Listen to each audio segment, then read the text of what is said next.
జగన్మాత విజయ కనకదుర్గమ్మ వారి గ్రామోత్సవం పాలకొడేరులో మాగొల్లు రోడ్డు కొత్తపేటలో వేంచేసి ఉన్న జగన్మాత విజయ కనకదుర్గమ్మ వారి దేవి శరన్నవరాత్రి ఉత్సవాలు ముగింపు సందర్భంగా శనివారం అమ్మవారి గ్రామోత్సవం అత్యంత వైభవంగా నిర్వహించారు.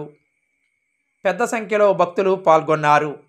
ఈ సందర్భంగా కమిటీ వారు మాట్లాడుతూ దేవి శరన్నవరాత్రి ఉత్సవాలు 11 రోజులు నిర్వహించి ఈరోజు గ్రామోత్సవం నిర్వహిస్తున్నామని తెలిపారు. 10వ తేదీ శుక్రవారం నాడు ఆలయ ప్రాంగణంలో భక్తులు దాతల సహకారంతో పెద్ద సంఖ్యలో అఖండ అన్న సమారాధన శ్రీ అమ్మవారి అన్నదాన కార్యక్రమం వైభవంగా జరుగుతుందని తెలిపారు.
లైక్ చేయండి, షేర్ చేయండి, కామెంట్ చేయండి. మరిన్ని వీడియోల కోసం మా ఛానల్ ను సబ్స్క్రైబ్ చేయండి.